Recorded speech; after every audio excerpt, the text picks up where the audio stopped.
લોકમત ન્યૂઝમાં આપનું સ્વાગત છે। નર્મદા જિલ્લાના ડેડિયાપાડા તાલુકાના જાનકી આશ્રમ ખાતે વીબીજી રામજી યોજના અંગે વ્યાપક માહિતી આપવા માટે એક મહત્વપૂર્ણ વર્કશોપનું આયોજન કરવામાં આવ્યું હતું। આ વર્કશોપ પ્રદેશ કારોબારી સભ્ય શ્રી મારુતિસિંહ આટોદરિયાની ઉપસ્થિતિમાં યોજાયો હતો। કાર્યક્રમમાં નર્મદા લોકસભાના સાંસદ શ્રી મનસુખભાઈ વસાવા, નાંદોદના ધારાસભ્ય ડોક્ટર દર્શનાબેન દેશમુખ, જિલ્લા પંચાયત પ્રમુખ શ્રી ભીમસિંહ તડવી અને જિલ્લા ભાજપ પ્રમુખ શ્રી નીલ રાવ સહિત મોટી સંખ્યામાં કાર્યકરો અને સ્થાનિક નાગરિકો હાજર રહ્યા હતા। વર્કશોપ દરમિયાન વક્તાઓએ જણાવ્યું કે મનરેગામાંથી સુધારા કરીને અમલમાં આવેલી વીબીજી રામજી યોજના વધુ રોજગારલક્ષી અને વિકાસલક્ષી સાબિત થશે। આ યોજનાથી ગ્રામ્ય અને આદિવાસી વિસ્તારોમાં સ્થાનિક રોજગારની તકો વધશે અને જનતા આર્થિક રીતે સશક્ત બનશે।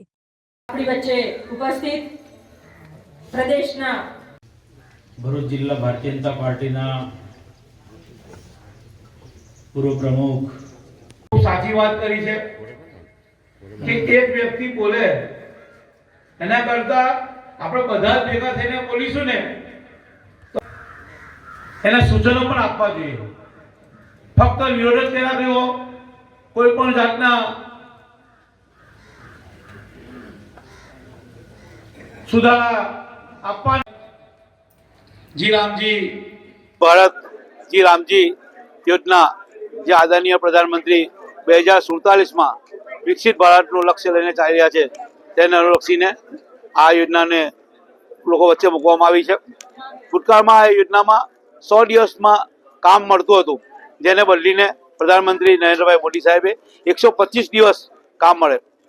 જે કામ કરવા ઈચ્છુક સશક્ત અને પુખ્ત વયના લોકો હશે એને કામ કરવું હશે અને જો એને કામ નહીં મળે 15 દિવસમાં તો સરકારે એને ભઠ્ઠું પણ આપવાની આમાં જોગવાઈ રાખી છે।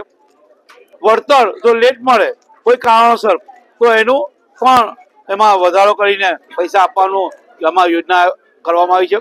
આ યોજના ખૂબ ઉપયોગી અને લોકોને ગામડાને પણ ગામમાં કંઈ નવો વિકાસ કરવો છે તો સરકાર જે કહે તે નહીં, ગ્રામ સભા જે નક્કી કરે તે પ્રમાણે આ કામો થવાના છે।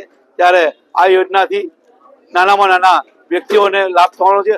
હર હાથ કો કામ, હર કામ કો સન્માનનો જે આ સૂત્ર ચરિતાર્થ થવાનું છે।